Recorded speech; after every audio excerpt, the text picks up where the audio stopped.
अभी हम जिस देश में रह रहे हैं ना, वहाँ उस देश में, इस देश में, हम जिस देश में रह रहे हैं अभी, इस देश में लोकतंत्र चलता है। क्या चलता है?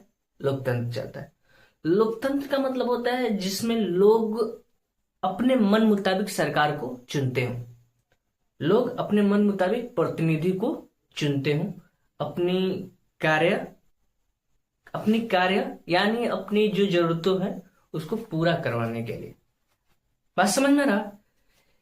देखो, ध्यान से देखो, कुछ बात बता रहा हूं। देखो, चुनाव जीतना चुनाव जीतना और देश चलाना, ये दोनों अलग अलग मुद्दे हो गए।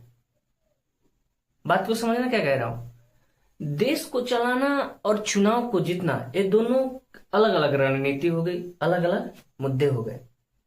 ये इसका मतलब ये हरगिज नहीं है कि जो चुनाव जीत सकता है, इसका मतलब ये हरगिज नहीं है कि वो अच्छा देश भी चला सकता है।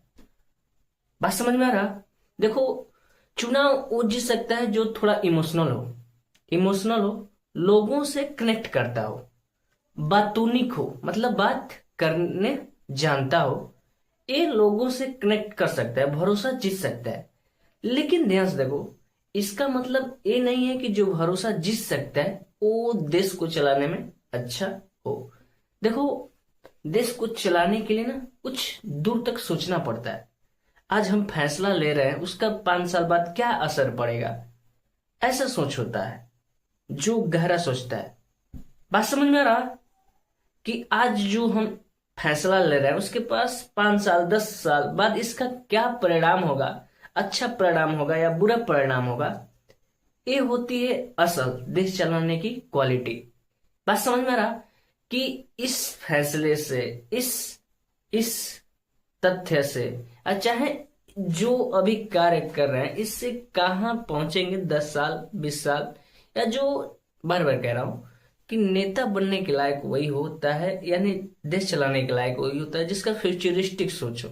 10 साल 20 साल 50 साल 60 साल आगे का सोचता हो। क्या करता हो? आगे का सोचता हो, न कि भावुकता के साथ लोगों के कनेक्ट हो। तो ये तो अच्छा चुनाव जीतने का शैली हो सकता है, भावुक हो, इंसान का जनता के साथ इमोशनली कनेक्ट होता हो। बस समझ में आ रहा? लेकिन इसका मतलब ये नहीं है कि जो जनता के साथ कनेक्ट हो रहा हो वो अच्छा देश भी चला सकता है, ऐसा नहीं है। ध्यान देखो, डिसीजन लेने की में भावनाओं की जरूरत नहीं होती है, दिमाग की जरूरत होती है। और जिसके पास जितना दिमाग रहता है वो उतना ही शांत रहता है। बात समझ में आ रहा?